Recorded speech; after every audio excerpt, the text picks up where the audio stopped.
شكر لعباد الله تبارك وتعالى المساكين والضعفاء تشكر عند النعمة وتصبر عند النقمة والمصيبة. عجبا لأمر المؤمن إن أمره كله له خير، إن أصابته السراء شكر فكان خيرا له، وإن أصابته الضراء صبر فكان خيرا له، ليس ذلك إلا للمؤمن. أسأل الله تبارك وتعالى أن يلهمنا رشدنا وأن يجعلنا ممن يستمعون القول فيتبعون أحسنه، إنه ولي ذلك والقادر عليه.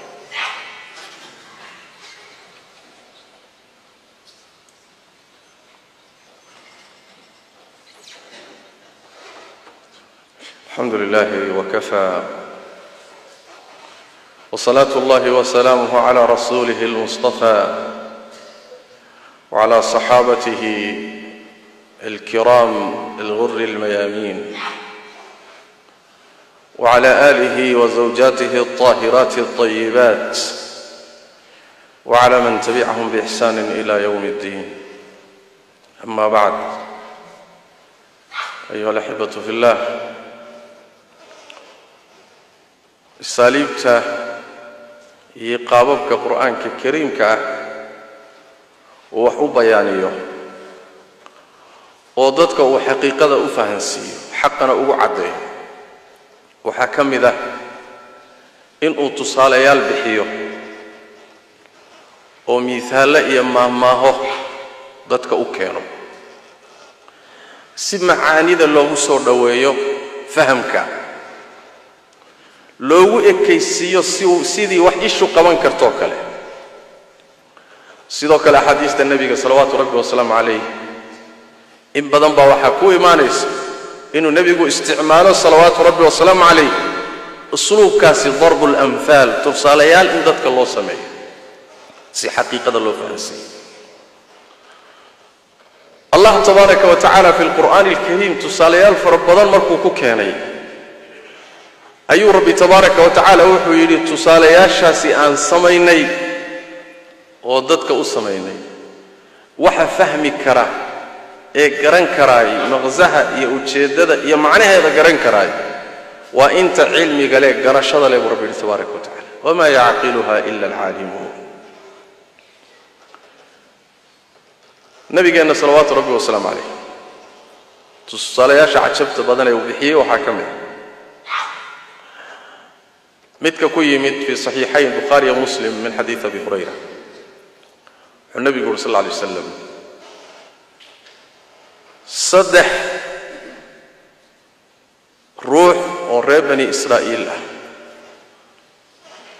أي وحي أهين نين برس قضاء هي نين تملا أو تميه كبوبين هي نين إندلا saddexdoodii buu Allah wuxuu doonay tabaaraka wa ta'ala inuu ibtileeyo imtixaano. markaasuu malag u soo diray. malagii baa u yimid, wuxuu ku soo hormaray ninkii baraska qabay oo jirkiisii oo dhan doorsoomay oo quruxdii jirkiisu tagtay. kii buu u yimid, markaasuu wuxuu ku yidhi maxaad ugu jeceshahay wax lagu siiyo? waxyaabaha jira maxaad ugu jeceshahay? markaasuu wuxuu yidhi midab quruxsan iyo harag iyo jir quruxsan iyo cudurkan dadku ay igu liiteen oo ugu qurunsadeen inuu iga tago. la waarta dadka baraska qaba inda ibn aadamka ishiisu waa liidaysa, marka waxaan keenay in la liido in la iga qaado oo quruxdii jidkaygu ii soo noqoto, taasaan ugu jeclahay wax laysi. wuu masaxay kadibna baraskii baa ka tagay. waxaa la siiyey jir quruxsan oo dhalaalaya iyo haragiisii oo quruxsan, quruxdiisii oo soo noqotay. cudurkii markii laga qaaday iyo xumaantii oo wanaagga la siiyey dhalaalahayo ayaa haddana wuxuu ku yidhi xoolo maxaad ugu jeceshahay? wuxuu yidhi waxaan ugu jeclahay geela. markaasuu wuxuu siiyey hal bishii tobnaad ku jirto sidkeedii bishii tobnaad ku jirto dhali rabta kadibna wuxuu ku yidhi ilaahay ha kuu barakeeyo ama ilaahay baa kuu barakeynaya way kuu badan doontaa waay wuu isaga tegey inkii labaad buu yimid oo timo la'aan ah timihii ka buubeen markaasuu wuxuu ku yidhi wax lagu siiyo maxaad ugu jeceshay warniyo waxaan ugu jeclahay in timo quruxsan lay siiyo timo la'aantan dadku igu qurunsadeen oo laygu liidayna inay iga tagto wuu masaxay kadibna timo quruxsan baa u soo dhashay qurux iyo dhalaal xoolo maxaad ugu jeceshahay loo baan ugu jeclahay markaasuu wuxuu siiyey neef lo ah oo riman oo inuu dhala ku dhow wuxuu ku yidhi waa lagu barakayn ama allah kuu barakeeyo wuu isaga tegey ninkii saddexaad ee indhoolkaaba u yimid war wax lagu siiyo maxaad ugu jeceshahay war indhala'aantan in layga qaado oon dadka arko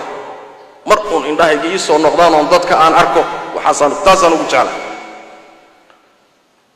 gacantuu mariyo waa masaxayoo araggiisii baa ilaahay u soo celiyey waa ninkaas socdee tamashlaynahayee gacanta aan la hayninee adeeganahaya wax arkaya xoolo maxaad ugu jeceshahay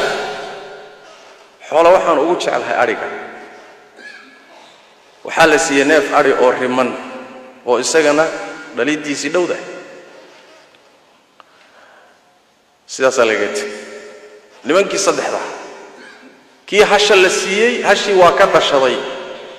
way tarantay ilaa geeliisii uu noqday tog dhan mid buuxin kara kii neefka lo'daa la siiyeyna way u tarantay ilaa lo'diisu ay gaadhayba tog dhan iyo dhul dhan inay buuxin kartaba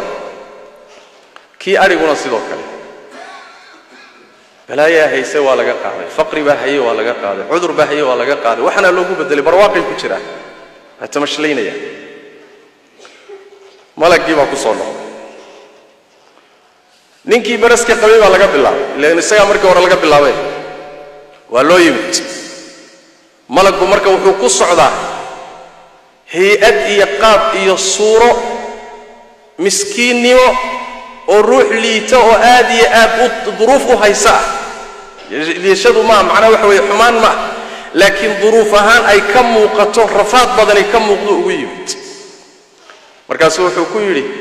war miskiin baan ahay socotiya safarna waan ahay sahaydii baana iga go'o maanta meel aan u dhaqaaqi kara ma jirto meeshaan u socdana ma gaari karo ilaa ilaahay kaalmadiisa kadibna inaad adigu i caawiso mooye aniyo waxaan ku weydiisanaya oo aan weliba kugu weydiisanaya allaha ku siiyey jidhkan quruxsan iyo haraggan dhalaalaya iyo xoolahan allaha ku siiyey baan dartii kugu weydiisanaya inaad isiiso hal neef oo geel ah oo aan safartayda ku gaadhoon sahay ka dhigto markaasuu wuxuu ku yidhi adeer xuquuqdu waa badan tahay buuri adigu nin xoolo hor joogaan u baad aragtee laakiin xuquuqda xoolahan ku tacalluqda miyaad ka warhaysaa saas daraaddeed waxba igama bixi karaan raalli ahow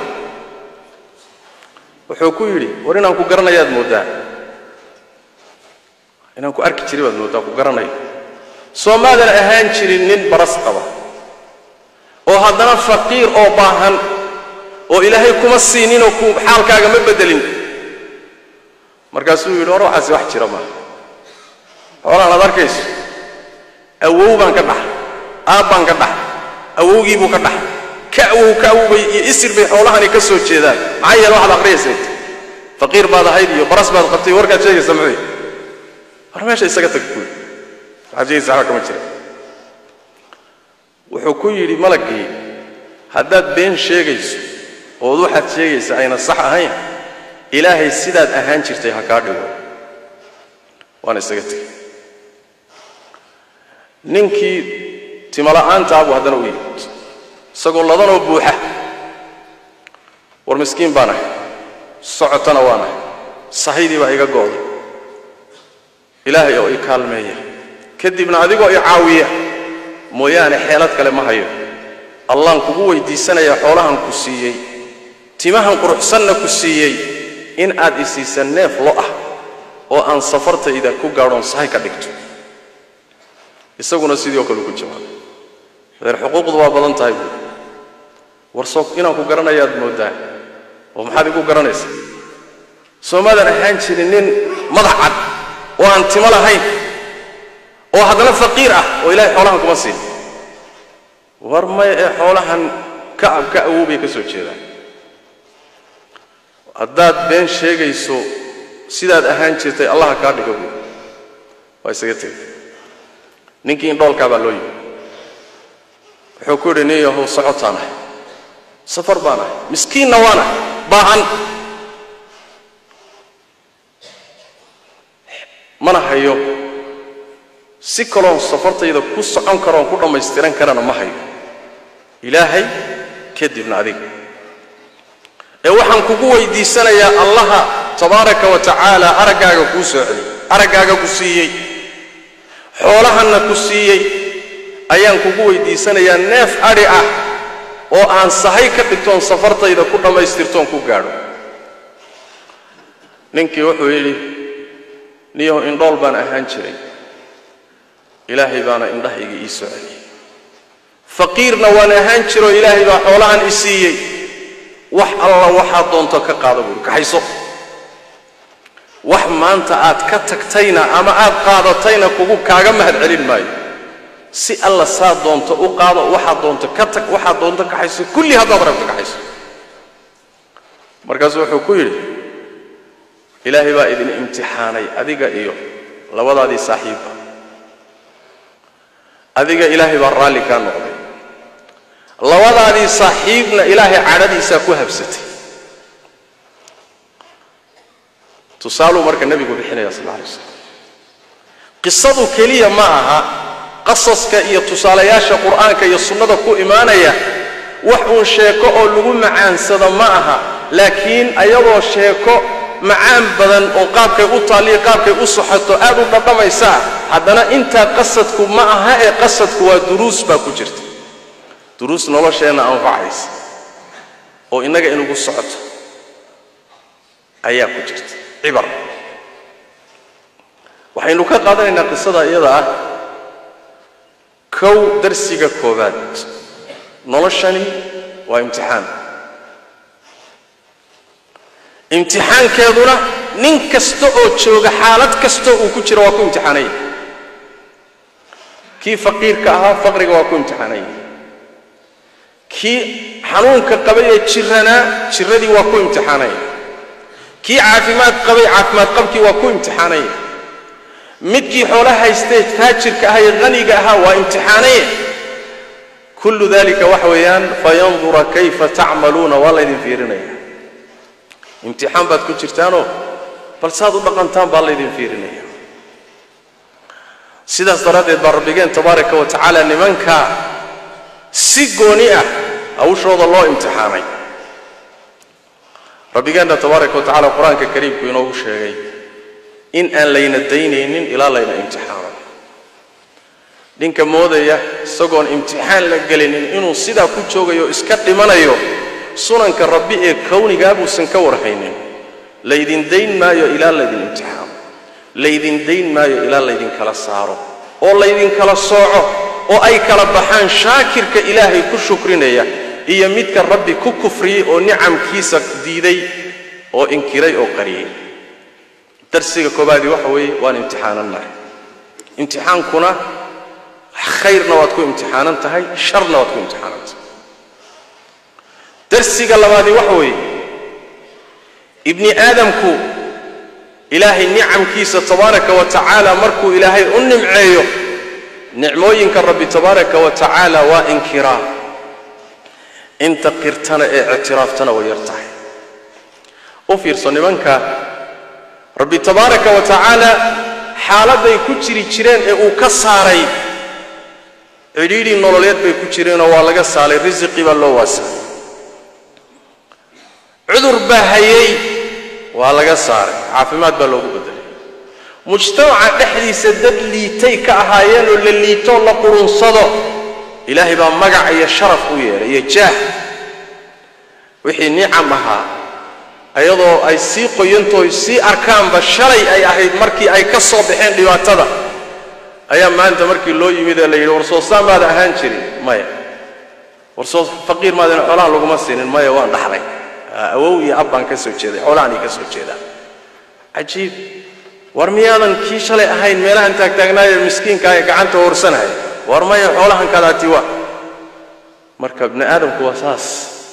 xaaladii shalay uu ka soo baxay ilaahay ka soo saaray waa inkiraya nicamkiisana waa diidaya waa sida rabbi ku sheegay tabaaraka wa tacaala in yar ayaa ilaahay nicamkiisa ka shukrida sida rabbi yiri tabaaraka wa tacaala wa qaliilun min ibadiy ash-shakur inta shukriga loo baahan yahay la timaadee addoommadaydii waa in yar buu rabbi tabaaraka wa tacaala imisa nin baa ahayn saddex bay ahaayeen laba imtixaankii waa ku dhaceen hal baabaas saas daraadeed mar walba inta shukrinaysaa yar inta kufrinaysana waa badan tahay duruustaan ka qaadanayna waxaa ka mid ah ilaahay shukrigiisu tabaaraka wa tacaala iyo nicamkiisa inaad ka shukrido ood uga mahad celiso ood u qirto waxay keentaa oo ka dhalata inuu ilaahay raalli ka noqdo jannadiisana ku geeyo waxaad haysana kuu daayo kuu barakeeyo in ilaahay nicamkiisa aad ku kufrido ood isdiidsiiso ood madax adeegto taana waxay keentaa oo ka dhasha nicamkana in lagaa qaato lagugu ibtileeyo oo lagugu cadaabo lagugu ciqaabo marka xigana in ilaahay tabaaraka wa tacaala kuu cadhoodo oo cadaabkiisa iyo xuquubadiisa ay kuu dambayso maxaa yeelay labada nin ee imtixaanka ku dhacay malaggu wuxuu yidhi ilaahay baa u cadhooday ninka imtixaanka ku baasayna malaggu wuxuu yidhi ilaahay baa tabaaraka wa tacaala raalli kaa noqday sababtuna waxa weeye kuwanna waa kufriyeen kanna waa shukriyey waxaa loo baahan yahay marka in badan inaad ku baraarugto noloshani inay tahay nolol imtixaan ah marar badanna inaad xusuusato xaaladaadii iyo sidaad ahaan jirtay maanta sida aad tahay dhowr sano ka hor sidaad ahayd dib u fiiri waxaa soo baxaysa waxani wax ilaahay ku siiyey inuu yahay mar labaad waxaad fiirisaa inaadan haysanin damaanad ah in lagu daynayo garantii miyaad haysataa iyo damaanad